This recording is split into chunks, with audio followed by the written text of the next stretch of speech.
ஓம் சாய்ராம். என் அன்பு குழந்தையே, இன்னும் சற்று நேரத்தில் நீ முகம் மலரப் போகிறாய்.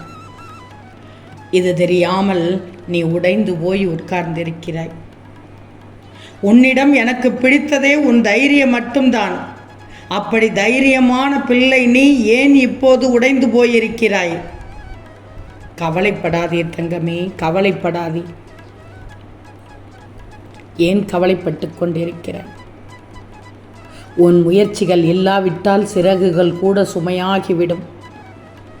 ஒரு கதவு மூடப்படும் போது மற்றொரு கதவு திறக்கிறதானே. ஆனால் நீ மூடப்பட்ட கதவையே பார்த்து கொண்டிருந்தால் திறக்கப்படும் கதவை தவற விட்டு விடுகிறாய். அதனால் தான் நீ இப்படி கலங்கிக் கொண்டிருக்கிறாய். வாழ்க்கை என்ற படகை நீ ஓட்டிச் செல்லும் போது புயல் போன்ற கஷ்டங்கள் படகை திசை மாறிவிட்டாலும் தன்னம்பிக்கை என்ற துடுப்பை நீ சரியாக பயன்படுத்தினாலே போதும். அப்போதுதான் உனக்கு வெற்றி என்ற அனுபவம் கிடைக்கும் தங்கமே. நீ வாழும் வாழ்க்கை என்பது எப்படி இருக்கும்? சீட்டாட்டம் போலத்தான். குலுக்கி போடும்போது என்ன சீட்டு வருகிறது என்பது விதியாக இருக்கலாம். ஆனால் வந்த சீட்டில் எப்படி ஆடுவது என்பது உன் அறிவை பொறுத்தது தான். உன் சாய் என்ன சொல்ல வருகிறேன் என்றால், நல்லதை சிந்தித்துவிடு, நல்லவரை உன் வாழ்க்கையில் சந்தித்துவிடு. சவால் நிறைந்த வாழ்க்கை, சவால் நிறைந்த வாழ்க்கையைத்தான் இப்போது நீ வாழ்ந்து கொண்டிருக்கிறாய். முடியுமான்னு நினைக்காதே, முடியும்னு கிடைக்கவில்லையா? விட்டுவிடு, பொறுத்திரு, காத்திரு. அதைவிட உனக்கு நல்லதாகவே கிடைக்கும். கஷ்டமில்லாத வாழ்க்கை தான் ஏது? அது பாட்டுக்கு அதது வேலையைத்தான் பார்த்து கொண்டிருக்கிறது. எப்போவுமே ஜெயிக்க முடியுமா குழந்தையே? அப்பப்போ தோற்றால் அது என்ன பெரிய தப்பா? அப்பப்போ தோற்றால் தப்பா தங்கமே? தோற்றால் தான் நீ ஜெயிக்க முடியும். நான் சொல்வதை கேட்டுக்கோ. விழுந்தா எந்திரிச்சிரு. நஷ்டம்தான், நானா நீ மீண்டு வந்து விடலாம். கஷ்டம் வரத்தான் செய்யும், போகத்தான் செய்யும் தங்கமே. போனது போச்சு. இனி ஆக வேண்டியதை மட்டும் நீ யோசி. நான் சொல்வதை எல்லாம் கேட்டுக்கோ. நல்ல சிந்தனைகள் இல்லாமல் இப்போது உன் மனதை உலட்டி கொண்டு உட்கார்ந்திருக்கிறாய். வேண்டாம் தங்கமே. கவலையை தூக்கி எறி. கற்பனை செய்து கவலைப்படுவதை முதலில் நீ நிறுத்து. கடந்த நாட்களை எண்ணி கவலைப்பட்டு கொண்டிருக்கிறாய். யதார்த்தத்தை மட்டும்தான் நீ யோசிக்கணும். விதியும் சதியும் உன்னை வீழ்த்த நினைத்தாலும் இந்த சாயி இருக்கிறேன் என்று நம்பு. முழுமையாக நம்பு தங்கமே. நான் இருக்கிறேன் உனக்கு. அடுத்து என்ன நடக்கும் என்று பயந்து வாழ்ந்து கொண்டிருக்கிறாயா? என்ன நடந்தாலும் பார்த்து கொள்ளலாம் என்று துணிந்து எழுந்துவிடு. இப்போது உன் வாழ்க்கையை அழகாக வாழ்ந்துவிடு. நான் பார்த்து கொள்கிறேன் தங்கமே. கவலையே படக்கூடாது. உன் கவலை ஒவ்வொன்றையும் கொன்றுவிடும். நீ வழி தேடி செல்லும் பாதைகள் எல்லாம் வழிகள் இருக்கத்தான் செய்யும். சிறு குச்சியை தூக்கி பறக்கும் பறவைக்கு பாரம் கூட வழிதானே. அந்த பாரத்தை தாங்கி தன் பாசத்தில் கூடு கட்டும். குழிகளில் விழுந்தாலும் வழிகளை மறந்து வழிகளை தேடிக்கொண்டே இருந்தால் தானே உனக்கு வெற்றி கிடைக்கும். வாழ்க்கையில் 1000 கவலைகள் வழிகள் இருந்தாலும் நீ உன் வேலையை பார். எது நடக்கக்கூடாது என்பதற்காக நீ கோபப்படுகிறாயோ? நீ கோபப்பட்டு நிதானம் இழந்த ஒரே காரணத்திற்காக அது நடந்து விடுகிறதே. நிதானம்தான் இப்போது ரொம்ப ரொம்ப முக்கியம். உன் நெருக்கடியை தாண்டி எப்படி உன் வாழ்க்கையில் வெற்றி பெறலாம்னு யோசி.